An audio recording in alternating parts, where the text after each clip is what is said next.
Mercedes bukan tim gerobak lagi. Itulah yang bisa dikatakan setelah akhirnya tim yang bermarkas di Brackley ini berhasil meraih kemenangan back-to-back pertamanya sejak 2021 pada GP Austria dan GP Inggris kemarin. Memang, kemenangan George Russell di Red Bull Ring bisa dibilang jatuh dari langit karena memanfaatkan insiden antara Lando Norris dan Max Verstappen. Tetapi kemenangan yang didapat oleh Lewis Hamilton di Silverstone murni karena kecepatan Mercedes yang meningkat signifikan. Dikombinasikan dengan pengalaman Hamilton dan eksekusi sempurna dari strategi tim. Kemenangan ke-104 sang juara dunia 7 kali tersebut seperti membuktikan kalau Mercedes telah kembali ke persaingan di papan atas lewat performanya di GP Inggris. Lebih dari itu, sejak kualifikasi mereka memang sudah menunjukkan kecepatan yang sangat oke dengan mengunci baris terdepan bersama George Russell yang kunci pole position. Kami bisa bilang, jika kemenangan Hamilton kemarin adalah murni karena Mercedes yang kencang, dan jika kalian menonton balapannya selepas start, dia bersama Russell bisa menjauh dari kejaran Max Verstappen. Baik di kondisi kering ataupun hujan, kecepatan Mercedes selalu konsisten di atas Verstappen, dan itu juga terlihat dari data race pace, di mana skuad panah perak berada di urutan pertama secara rata-rata sebagai mobil tercepat. Memang, mereka masih kecolongan di beberapa momen dari McLaren, terutama saat peralihan di antara trek kering ke trek basah.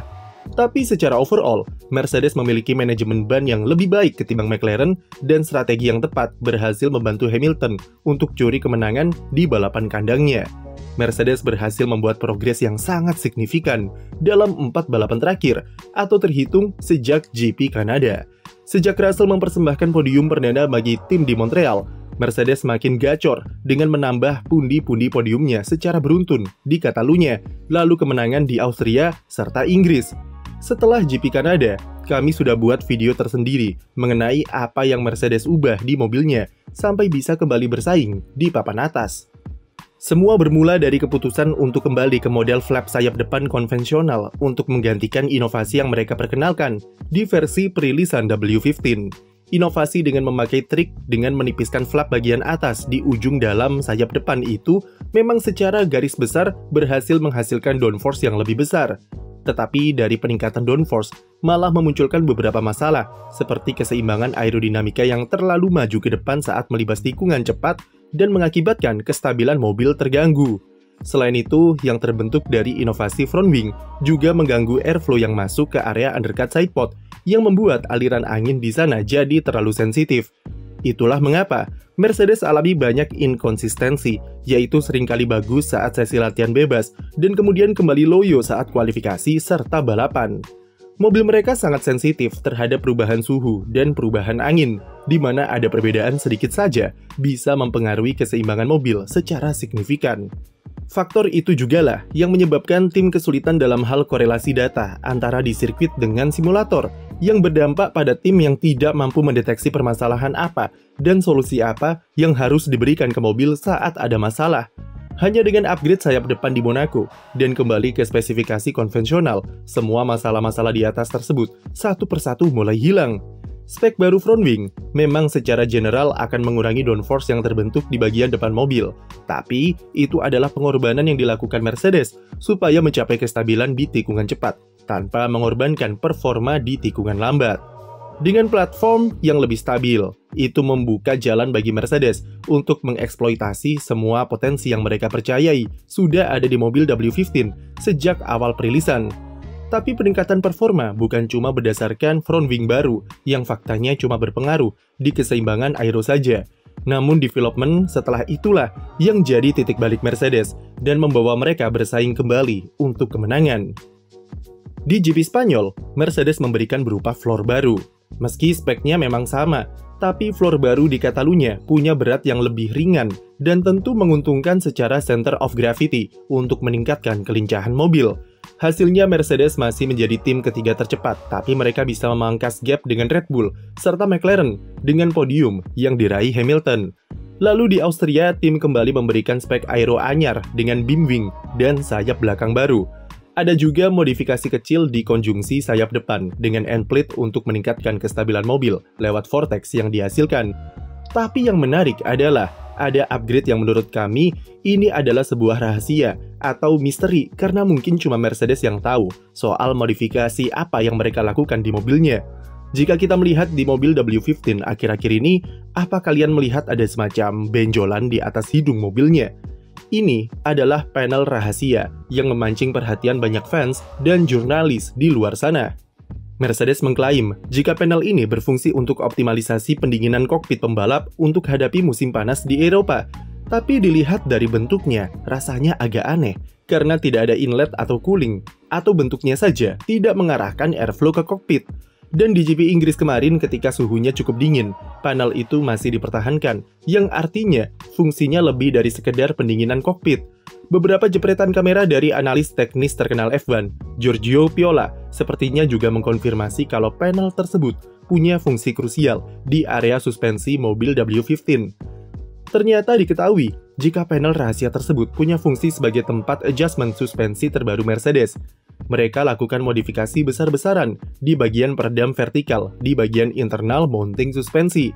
Peredam tersebut bertujuan untuk meningkatkan kestabilan mobil secara signifikan di berbagai kondisi aspal dan tikungan. Dan dengan kestabilan yang makin baik, Mercedes bisa memaksimalkan potensi dari aspek aerodinamika yang merupakan kelanjutan dari upgrade front wing sebelumnya.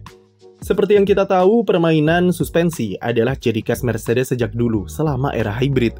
Mulai dari sistem FRIC atau Front to Rear Interconnected yang diperkenalkan pada 2014 dan dilarang di musim 2015.